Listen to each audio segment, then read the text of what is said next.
Hello, and welcome back to my series on black relationships. My name is William, and I call myself the greatest political mind the world will never know.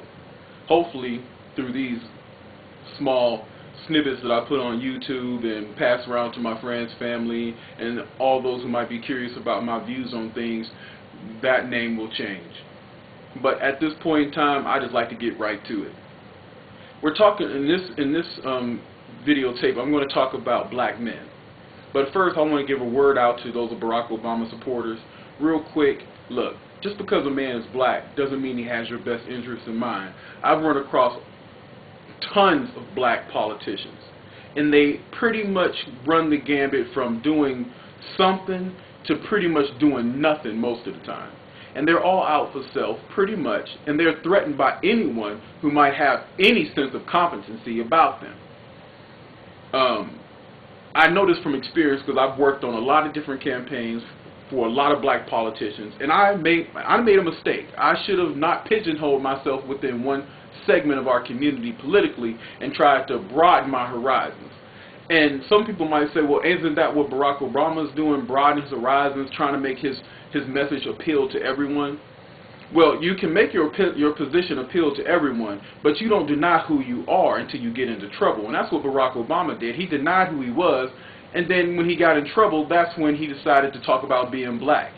He only talked about being black after South Carolina when he needed to get your black vote, and then he started talking about race and race relations after Jeremiah Wright broke holy hell on the political scene in a negative way for him.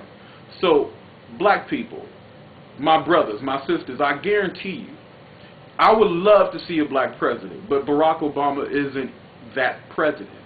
And we only get one shot. So I want you to go online and look him up and read stuff about him, pro and con. And then ask any Obamanite, name one piece of significant legislation that Barack Obama put forth that affected black people on a mass scale.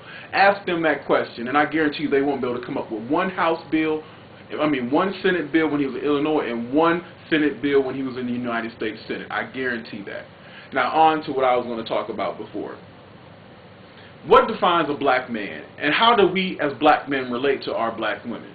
As you can see on all our videos pretty much, from everybody from Jay-Z even down to Soulja Boy, the disrespect of the black woman by black men is at an epidemic. It's an epidemic rate. I mean, it is ridiculous the amount of animosity and misogyny that goes on within our culture. And people say, well, those women, those hoochie mamas, those vida hoes get on those videos because they want to be. But if you're a little girl and all you've seen is hoochie mamas in your hood, hoochie mamas at your school, hoochie mamas even at church, then of course you're going to have this mindset that a hoochie mama is what it's supposed to be. So you can't totally blame that all on black men. But black men need to take responsibility for the images that they portray as professional artists within their videos, knowing that those things will affect young black women. So my point in saying that is that black men need to take responsibility for our neighborhoods and how we lead within our communities. We don't lead anymore. We follow. More black women get education when it comes to bachelor degrees, master degrees, PhDs. 50% of black males drop out of college. 50% of black males don't finish high school. Black males seem to embrace ignorance more than anything else. Chris Rock never said it best when he said that you can have a young man come home from prison and his friends will throw him a party, but a black male will come out of a major university with his degree, whether it be a bachelor's degree or a master's degree, and they want to put him down for being white. And we define white as being educated, articulate, and competent, which is a shame because that means that black would be the opposite of that. And that's a shame. I define black manhood as a man who can take care of himself emotionally, spiritually, mentally, as well as financially. See, we get the financial part as black men, but we don't worry about the emotional, spiritual, and mental part, because that emotion, that spirit, and that mental is what affects our relationships with black women. We don't take care of those things, so how can we nourish that in someone else? When we see another black man, we also do it another thing, the fifth thing, self-hate. We hate ourselves, so we try to overcompensate for that lack of self-confidence by getting the flashy cars, the rims, the big booty women, and the jewelry, and the money. But all those things mean nothing if you don't have the emotional, mental, and spiritual growth to handle those things in a respectable manner and give that respect to your lady. So you have all these things, the girls love that you got these things, but yet you do nothing with the money you have but put it into perishable objects.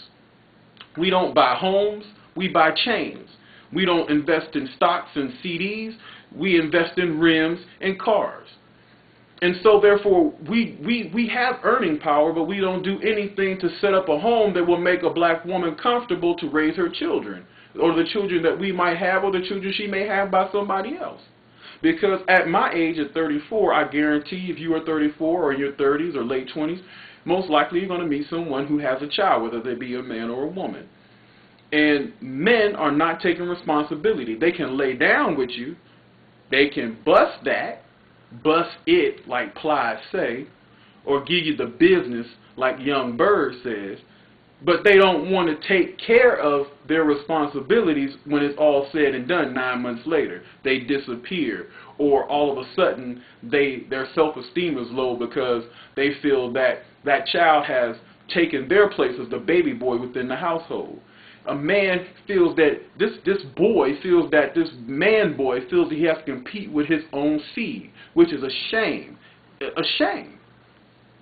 So in a nutshell, black men need to return to what we were as kings in Africa. We need to adhere to those principles that our forefathers gave to us.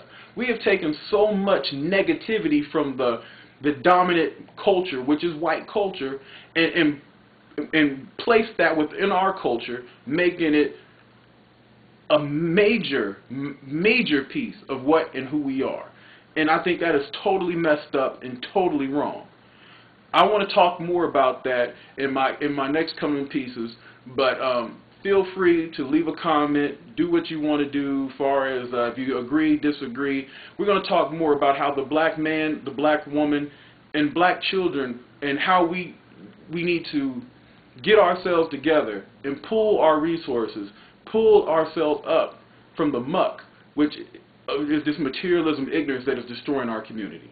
So I'll be getting back at you. Once again, this is Will, the greatest political mind you'll never know. Talk to you later.